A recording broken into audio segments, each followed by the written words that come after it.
بسم الله الحمد لله والصلاة والسلام على رسول الله صلى الله عليه وسلم ومر kale iyo goob kale iyo barnaamijkeeni Mangodol oo aan ku soo qaadanayno qayb cusub oo barnaamijka ku jiray markii horeba sidaan idin hore idin ku sheegnay in barnaamijku kooban yahay dhowr qaybood oo ah in buug la gorfayn karo in fikrad la gorfayn karo in waxyaabo dhacdooyin wadanka jira in lafteeda la gorfayn karo marka maanta waa qaybtii labaad iyo inaan gorfaynayno fikir inaga wada dhaxeeya oo bulshadana aad u taabanaya waxayna la fadhiyaa sideen hore ugu soo barnay Cabdifataax iyo Liibaan iyo Suhayb barnaamijkuna waa barnaamijkeeni iyo qaybtan labaad ee cusub haddaan taabto mawduuca aan maanta u fadhino inaan ka wada hadalno oo ah aqoon-yahanka ama al-musaqaf waxa af Carabiga loo yaqaan ama intellectualka oo ah waxa bulshadeenu ay u baahan tahay cidii dhaqaajin lahayd iyo cidii horumarin lahayd iyo cidii wadi lahaydba ay isaga tahay ama cidii isaga uu kalkaaliyay ay tahay oo ama mufakir ama filosof oo bulshada halkii ka bilaamaysay marka waxa weeye mar waxaanu barnaamijkan u fadhinaa inaynu fikirkeena iyo waxaan anagu ka qabno ama aanu ka haysano ama bulshada halka uu ka taagan yahay doorka masaqafkii aynu isla taaban doono su'aalo iska weydiin doono su'aalaha aynu bulshadeena u haynana wixii aanu jawaabo anagu u hayno ra'yigayaga inaanu idin soo gudbin doono insha Allah waxaan rajeynayaa inaydin aad uga heli doontaan marka barnaamijku wuxuu u qaybsanaan doonaa dhowr qaybood oo ah aqoon-yahankeena dhulka wadankeena jooga ama aqoon-yahanka Soomaaliyeed iyo qaabka loo baahan yahay inuu bulshadiisa uga qayb qaato iyo qodobka ah horta aqoon-yahanku muxuu yahay muxuu noqon karaa yaa aqoon-yahan noqon karaa yaa inoo wadi kara ummadda iyo doorka looga baahan yahay inuu bulshadeena ka qabto iyo aqoon-yahanku sidoo wax u bedeli karaa marka dhowrka qaybood oo isku xiga ayaynu soo qaadan doonaa aan ku horeeyo walaalkan Cabdifataax waxa Cabdifataax ku soo dhaw barnaamijka marka hore walaal waxaynu rabnaa inaynu ogaano marka hore waa maxay aqooni saynu bal musalaxaadka ama eray bixinta aynu isla yar meel dhigno iyo waa kuma aqoon-yahanku waad mahadsantahay Ridwaan aad baad mahadsantahay runtii sida maanta barnaamijka dabcan aad u sheegtay waxa weeye waxaynu isla eegnaa bal mawduucan haddaynu si kale u dhigno noqonaya dowrka uu aqoon-yahanku ku leeyahay bulshadiisa dhexdeeda guud ahaan su-aasha koobaad ee dabcan aad weydiisay waata ugu muhiimsanaad mawduuc inay xadidayso marka dambana mawduuceena guud ahaan oo ah runtii waa maxay aqooni ama aqoon maxaynu u naqaanaa aqoon-yahankuna kuma la oran karaa waxa weeye maxay ahaayeen waa aqoon-yahan marka la leeyahay aqoon way macna ballaaran tahay haddii aynu laakiin inagoo ka faa'iidaysanayno waqtigeena soo koobno aqoon waxa weeye khibrad uu qofku ka helo ama aqoon gaara ama garaad gaara ama ogaal uu ka helo mid ka mida aqoomaha kala duwan ama xarumaha kala duwan ee aqoonta laga helo ama dugsiyada ha noqoto masaajidada ha noqoto waxa weeye deegaanka ku dhex nool yahay qofku maxay ha noqoto waxaasoo isku dhex qoofulan waxa uu ka helo qofku ayaa la odhan karaa waxa weeye waa aqoon aqoontu marka way sii baahi kartaa iyo waxay noqon kartaa inuu qofku baranayo aqoon mid saynis mid cilmi bulsho ah waxay noqon kartaa mid deegaanka la xidhiidha mid taariikhda dhaqaalaha siyaasadda caafimaadka dhammaantood waxyaabahan waxa weeye waa aqoon marka way noocay badan tahay marka aqoontu ama majaalaadka kala duwan aqoonta oo siyaasadda dhaqaalaha culumta diinta guud ahaan waa aqoon sidaa daraaddeed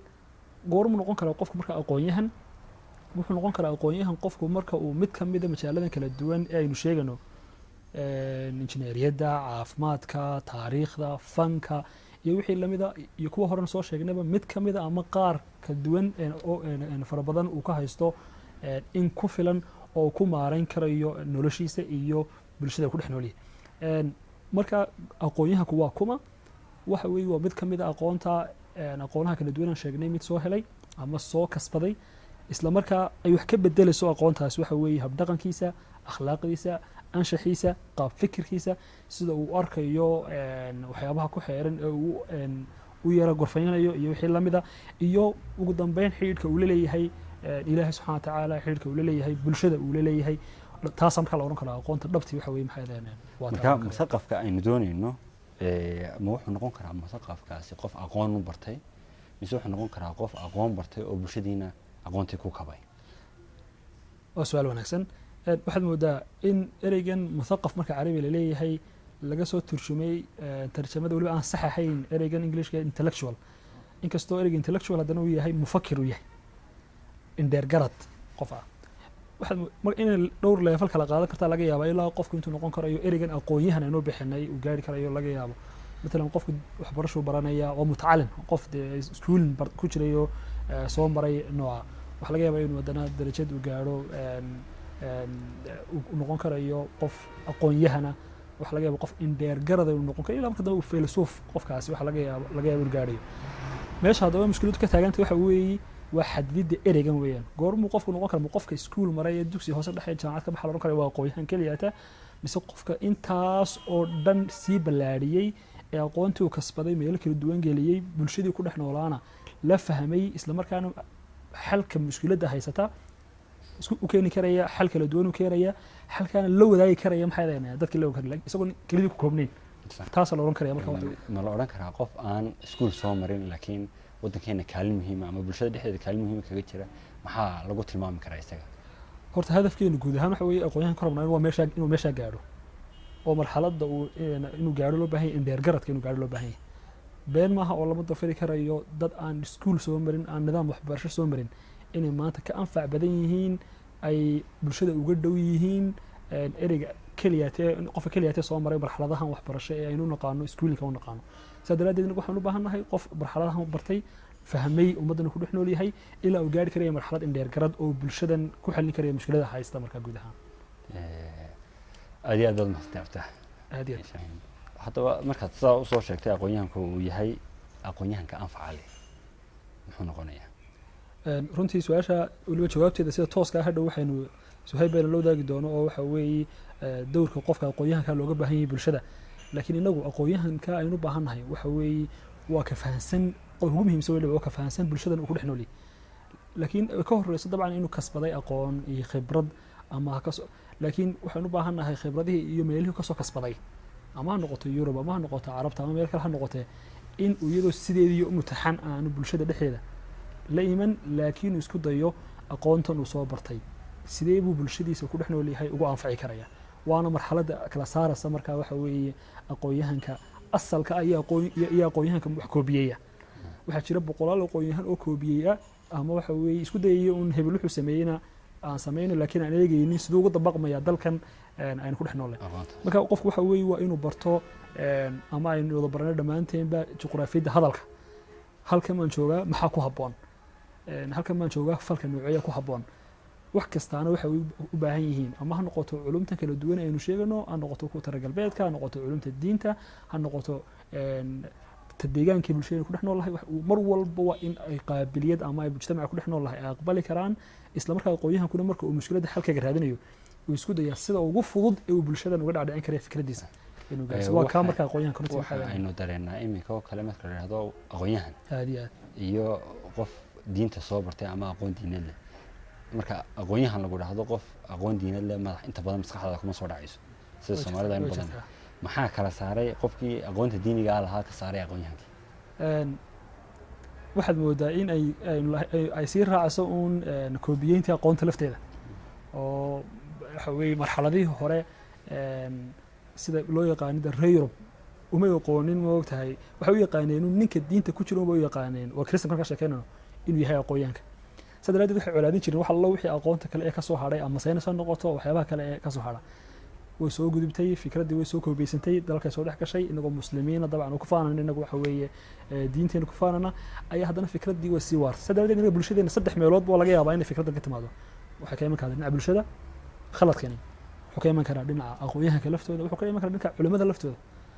culimada laftoodu waxay u haystaan marka haddii iyagu aan ku bilowno in ay aqoontu tahay uun qaala allah wa qaala rasulullah sal slam iyo saxaabadii ficlan wayna tahay marka la leeyahay aqoonta diinteena iyo ruuxiga dhisaysa laakiin aqoonyahankuna cagsi wuxuu taagan yahay waa sayniska iyo teknolojiyadda taagan bulshadiina marka waxa weeye korba dhinacii u dheereeya unbay ku xidhantay waxaana u badan marka la leeyahay aqoonyahan in dhinacan uun loo xoojinayo laakiin maxaa u diiday inuu aqoonyahanku diinta barto deedna aqoonyahan wanaagsan u noqdo sheekhuna inuu kuwan kale la barto dabeedna uu aqoonyahan noqdo labadooduba ay noo tagaan marxaladda indheergaradka aynu u baahanahay in bulshada markaa maxay naga anfacaan haddii aynu usoo jeesano dhinaca liibaan oo isaguna aynu ra'yigiisa kolley weydiin doono liibaan walaaleen sidaa uu inoo soo sheegay cabdifataax aqoonyahankii waynu ka soo hadalnay waxaynu u gudbaynaa aqoonyahankii markuu bulshadiisii anfaco sidaa uu cabdifataax sheegayba ayuu indheergarad noqonaya oo bulshadiisii aqoontii uu lahaa uu kusoo gudbiyo haddaba indheergaradku siduu u samaysmaa taariikh ahaan siduu usoo samaysmaa indheergaradka ama reer Yurub ha noqoto ama caalamul islaami ha noqoto keenuna siduu u jiraa bismillahi raxmaani wasalaatu wasalaam horta su-aashaada dhowr dhinac baa laga eegi karaa oo marka la leeyahay qofkan aqoon-yahanka amba aqoonta u saaxiibka marka dambena indheergaradka noqonaya siduu usoo samaysmay amba keenana siduu usoo samaysmay inaynu fahanay noqonaysaa siyaaqiisii taariikhiga ah waayo taariikhda haddii dib u raacdo ereygani markiisii hore intellectualka Yurub uu inaga yimid oo berigii hore qofka aqoon-yahanka kaniisadii Catholic ahayd waxay u taqaaneen ninka wadaadka oo aqoonta oo dhan bay la dagaalami jirtay dabeeto markii aqoon-yahanka ay soo baxeen sida Galileo kale iyo Copernicus iyo kale iyo dabeeto iyagana waxay damceen inay ku xoroobaan gacantii ka kaniisadda oo aqoontan sayniska ay soo abuuraan markaasuu ereygan intellectualku markaasay qaateen markaasi intellectualkeena aynu fahanno amba qofka aqoon-yahanka amba indheergaradka Soomaaliyeed amba Islaamka waa inaynu fahanay noqonaysaa indheergaradka Yurub kan sida u fahantaana waxay u baahan tahay inaad asalkii fahanto dabeeto tabaqada mutaqafiinta reer Yurub waxay ku samaysantay calaamadihii ugu muhiimsanaayay ay lahayd waxa kamid ah inay kaniisadda ka soo horjeedo inay diinta nacaybka diinta ay nacabeedna mu ahayn inay diindiid ahayd waxay ahayd keligii talisnimadii wadaadku bay ka soo horjeedeen keligii talisnimadii wadaadku baa la gaadhay inay la sii fogaadaan oo ay noqdaan dad calmaaniyada aad ugu sii fog dabeeto inaga markaa aqoon-yahankii ummadda muslimiintu maadaama ay ku jireen gacanta reer galbeed caalam islaamina la haysto ninka cadaanka haysta amba Ingiriis amba Faransiis dhalinyaradii ay u direen inay Yurub wax ka soo bartaan markii dambe soo noqotay aqoon-yahanka ummadda muslimiinta ama ummadda Carbeed ama ummadda Soomaaliyeedba waxay soo qaadatay fikirkii nimanka indheergaradka Yurub ay lahaayeen ayuu soo koobiyeen bulshadoodii bay markaa ay kula soo dhex noqdeen marka nimankan si aynu fahanno inay aynu fahanay noqonaysaa siday u soo abuurantay dabeeto siyaaqa taariikhigu markaa aqoon-yahankani uu ku soo beegmay dabeeto nimankii aqoon-yahanka markay wadamadoodii ay ku soo noqdeen waxay qaateen fikirka reer galbeed diintii ay ka soo horjeedsadeen dadka waxay ugu yeereen in wadaadka ma lagu xoroobo innaga wadaadkeena islaam amba diinteena islaamka markaan eegno wadaadku sultad gaar ah ma leh diinta islaamka waa xor cid gaar ah uma xidhna bobkoo kale ayaga maamulo innaga waa xorriyad baa jirto qof kasta cilmi diineed waa sheegi karaa aqoon diineedna waa sheegi karaa marka innaga diinteena waa xorriyad tiyo ay saa tahay ayuun bay soo koobiyeen simaadkii ay lahayd oo matalan kale haddaad u fiirsato taariikhda Xuseen oo kale Faransiisku ku soo bartay Serbia ku soo bartay markuu Basra soo noqday dhammaan wuxuu dadka ugu yeeri jiray waxyaalihii mutaqafiinta Faransiisku ay ugu yeeri jireen ahayd in diinta laga xoreeyo mujtamaca diinta dawladda ma laga xoreeyo oo kacdoonkii Faransiisku ahaaba in dhammaan calmaaniyadan amba sakalwarkan adag ay maqataan marka aqoon-yahanku halkaasuu inaga yimid erey deegaankeenan ama deegaankan muslimku uu lahaa maahay laakiin waa erey inaga yimid reer Yurub marka inay taariikhda reer Yurub fahanay noqonaysaa si aynu fahno laakiin marka la isku soo wada ururiyo aqoon-yahanka amba indheergarad waxay noqonaysaa qof aqoon leh aqoon u saaxiib ah deegaankiisa fahansan taariikhdiisa fahansan dhaqanka iyo caadaadka bulshada uu ku dhow yahay fahansan dabeeto waxaas oo dhan markuu isku wada qoofalo u dadaalayo inuu xal u helo mashaakilkan ummadiisa haysta ama mashaakilkan deegaankiisa haysta ama degmadan uu ku nool yahay kuna dadaalayo inuu bulshadiisa ka saar lahaa dhibta intaas uu soo koobi lahaa siyaaqa taariikhiga waa sax si fiican baad u sharaxday walaalo marka qodob baa jira qofna kaliya farkaliya fool ma dhaqdo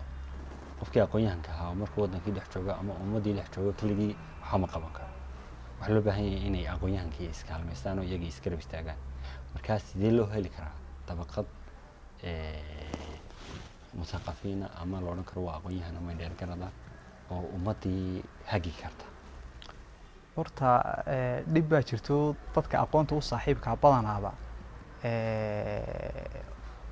meel sare isla taageen mushkiladda jirta amba mujtamaceena Soomaaliyeed hadaynu ka hadlayno bulshadeena Soomaaliyeed uu qofka aqoon-yahanka saameyn badan u leeyahay uu u yeelan waayay waxa kamid ah inuu bulshadii soo dhaxgalay inuu bulshadii intuu soo dhaxgalo dhibaatooyinkooda u wareysanayn waxyaalaha ay ka cabanayaan aan waxaad moodaa inuu qof bulshadan ka faanayahay waxaad moodaa qof intuu dabaq sare saaran halka bulshada ka soo eegayo 24 saacadood boonaya waxa qaldan isagiina uuna isku day inuu mashaakilkan bulshada xalliyo iskuma day inuu dadkan hoose ka aqoonta yar uu la saaxiibo iskuma dayay inuu bulshadan baraarugeega kor u qaado xataa iyagii dadkii aqoonta u saaxiibka lahaa iskuma dayayaan inay as a group ay u shaqeeyaan iyagiiba dadka iskugu neceb oo nimba ka kaluu fogeynaya waxaad moodaa dad tartan ayaa ma ku jira laakiin sida ugu weyn amba sida ugu fiican ee aqoonyahanku uu bulshada horta mas'uuliyadda ugu weyn waa inuu aqoonyahanku leeyahay waxa weeye inuu baraaruga dadka uu maskaxdooda ku beero dadka ku baraarujiyo mashaakilkana haysta iyo xalkii ay kaga bixi lahaayeen aqoonyahanku markaa waa inuu noqdo qof le fikir tolmoon nin problemskan xalinaya u soo gudbinaya baraaruga kor u qaadaya ka hadlaya dabeeto isku dayaya sidii uu bulshadiisan ugu riixi lahaa dhinaca togan bulshada haddii aqoonyahankaygu ay u wanaagsanaadaanna iyaguna way wanaagsanaanayaan oo waxaynu oranay imika bulshooyinka reer Yurub oo kale dee aqoonyahan baa heer ka gaarsiiyay laakiin inaga aqoonyahankeena inoo soo noqday toodin bay noo soo koobiyeen halkan ay noo keeneen dabeeto waxay keentay side effect badan oo waa cali sharciyati oo kala oranaya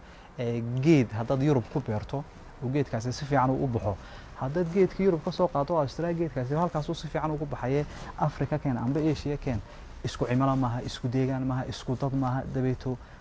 waxay nimankaasi gaareen inagu meynaan gaarin inagu waxyaalaha inagu kalifay waxa kamid in aqoonyahankeena ay yiraahdeen marka ay noo yimaadeen lixdanaadkii kotomeedkii diinta ka taga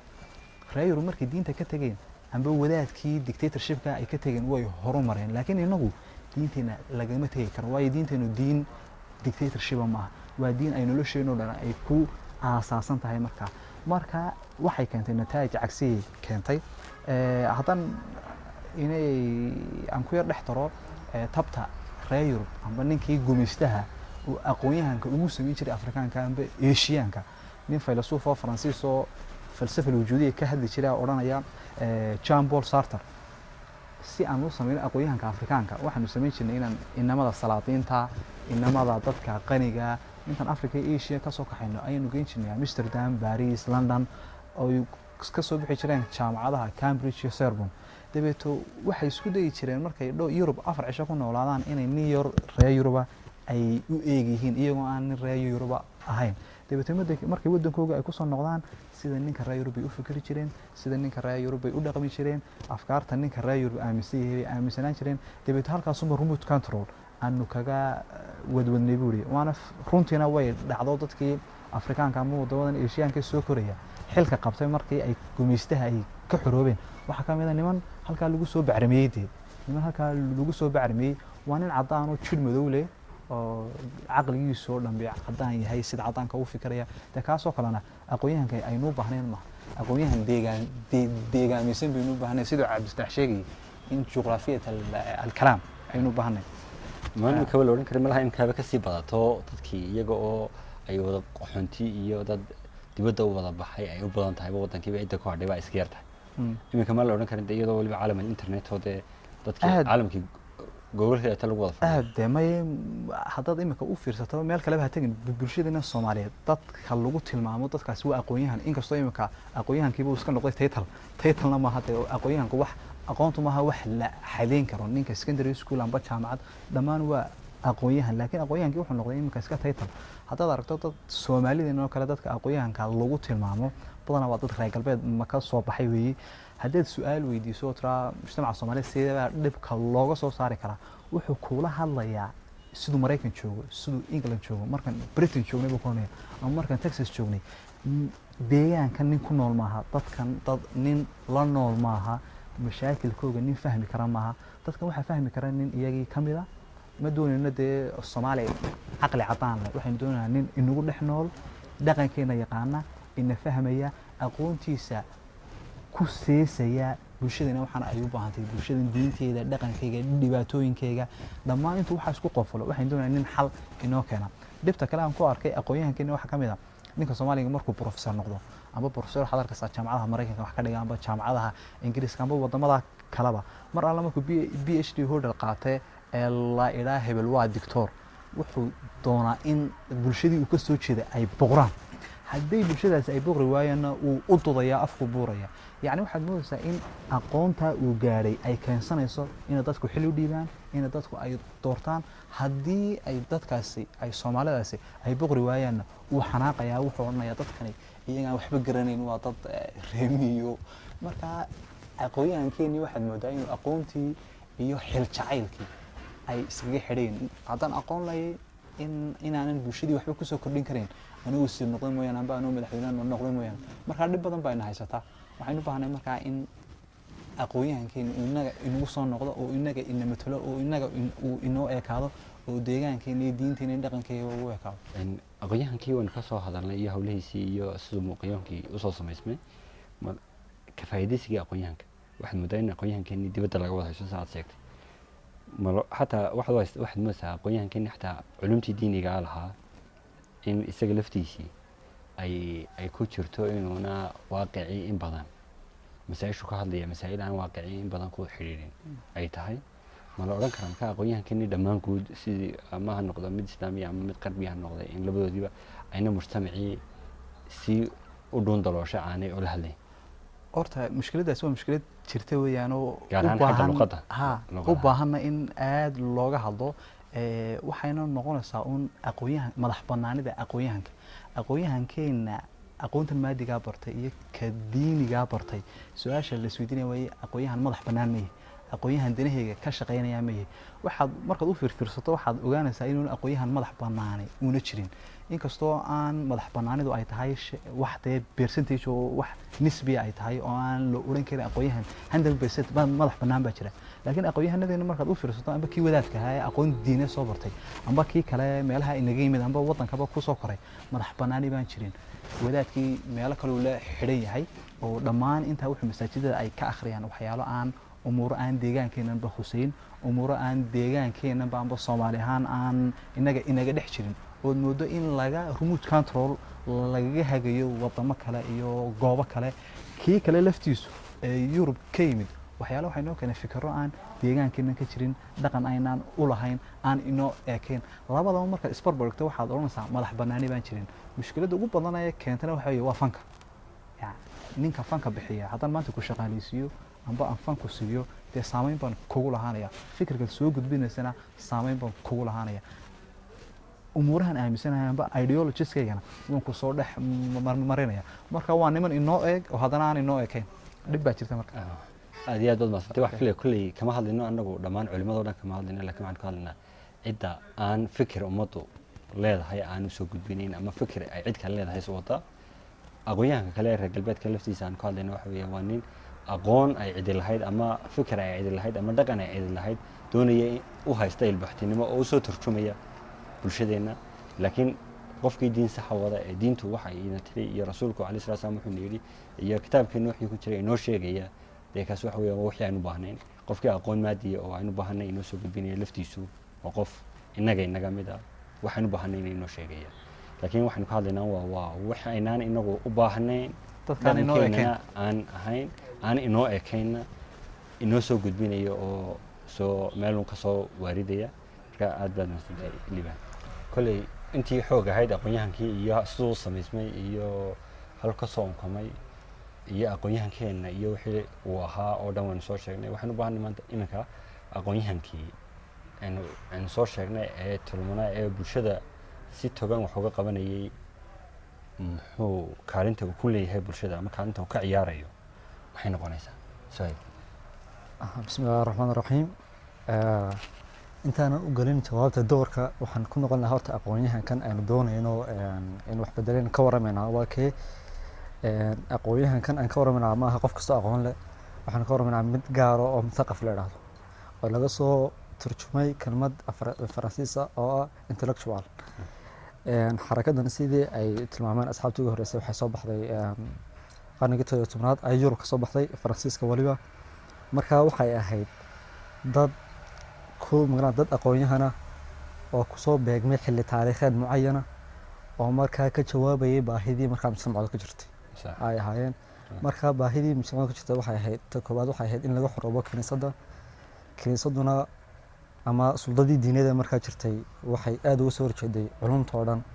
markaa raggan waxay ku sifoobeen diinta diin nacaybka ku sifoobeen iyo inay kasoo horjeedaan inay waxay diin calaaqada oo dhan diidaan iska fogeeyaan iyo talabaad oo inay qowmiyadda ay dad qowmiyiin ahaayeen marka hadalkan waxaan u keenaynaa waxaan u baahannahay horta sida cali shariicatu leeyahay ustaad libaano dhood uu sheegay mutaqafka ma fahmi karayno eeshiyaanka ama afrikaanka ilaa aynu faahno yurub oo meesha kasoo unkumay marka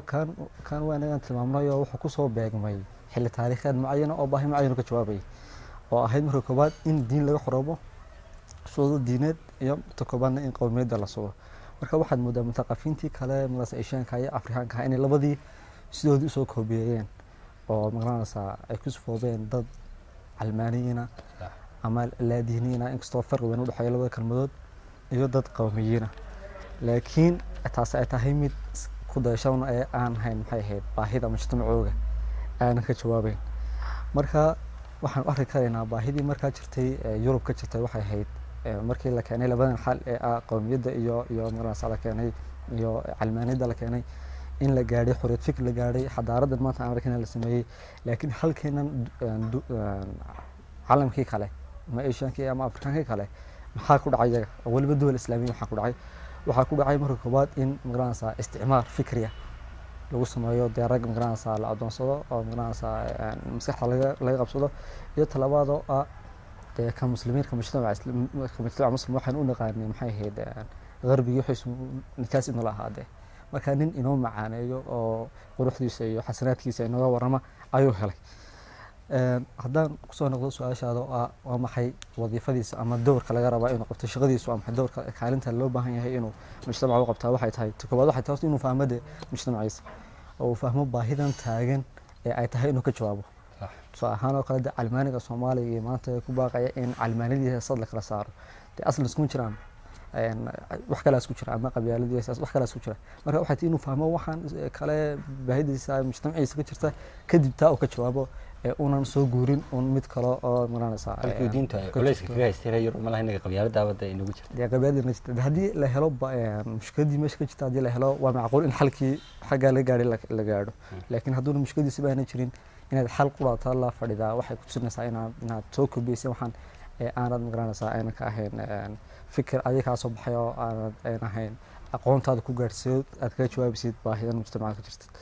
talabaad aqoonyahankan aan uga baahanay waxay tahay qofka aqoonyahanka Soomaaliyeed gaarsiisan maxay ahayd martabad aqooneed gaarsiisan inuu aqoontiisaasi u saamaxdo heer oo public speaker majaal caamka oo soo galiyo oo kadib kaga hadlo oo ku taxliiliyo oo ku falanqeeyo oo la helo taxliil aqlaani la helo qof saahan kula siyaasadda dhaqaalaha arrimaha kala duwan ee bulshada inta dad baa ka hadlayo oo falanqeynayo oo magaranaysa ka waramaya maxaa loo waayay markaa qof aqoonyahana oo isagoo ku sifaysan qof aqoonyahana aanan magac kale ku hadlayn oo arrimaha uga faanoonaya dadka magaranaysa ka falanqoonaya arrimaha kale doorka magaranaysa looga baahan yahay kaalinta inuu ciyaaro mutaqafku wuxuu yahay ama aqoonyahankeena Soomaaliyeed wuxuu yahay inuu wacyi u abuuro dadka ku saabsan qadiyadihiisa soo ahaan oo kale waxyaalaha wadaniga la xiriira waxyaalaha la xiriira maxay ahayd diinta arrimaha kale bulshada kala duwan in la helo wacyi ku filan oo dadku magaranaysa ka qaban arrimahoogan soo ahaan waxaan arki karaa iminka inaynan taasi naga maqan tahay oo ay tahayna doorkii mutaqafku uu meeshii ka maqan haddaan isku soo ururiyo waxaan oran karaa oon doorka mutaqafka looga baahan yahay inuu ciyaaro waxay tahay inuu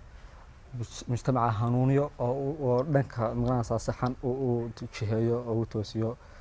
marka intaas baan ku soo dhoon lahaa su'aashaada aad iyo aad baad mahadsantahay ustaad Shahib waxa aynu aad u aragnay inta badan qofka aqoonta leh ee inta badan dadka ka hadla dhibtooda mushkiladahooda hawlaha mushkilada haysata ama falanqeeya dhibaatooyinka bulshada ka dhex jira laftiisu marka uu xil loo qabto ama hawl loo dhiibo inuu isaga laftiisii uu hawshii uu ka baxayo oo aad moodo qofkii inuu markaa damay iftiin yaro baxay oo ahaa iftiinkiina dee markaa la waayay maxaad oran kartaa sababaha aad oran kartaa waa macquul ee qofka ama dib u ridaysa ama keenaysa inuu ka baxo wixii ma waxaad oran kartaa maslaxad gaar ah inuu oran karnaa qofkii aqoonyahanka inuu aqoontiisa inuu xil ku gaadho doonayay ma waxaan oran karnaa bulshadii baa ka xoog weynaato laftiisii uu hakaday maxaynu ku sifayn karnaa waa dhab oo waa sidaa sheegtay way noqon karaysaayo aqoontan marka horeba ninkan aqoonyahanka ku sheegaynaa marka horeba waxay ahayd inuu doonaya in heer uu soo gaarsiiyo inuu siyaasadda soo galo bay ahayd ama ahayn maxay ahayd dheergaradkii inagu aan doonaynay ama aqoonyahankii xaqiiqiga mu ahayn aslanba innagana halkaas aad buu jirtaa waa iskaga kala leeqan yahay aqoonyahanku iyo siyaasigu farqi weyn baana u dhexeeya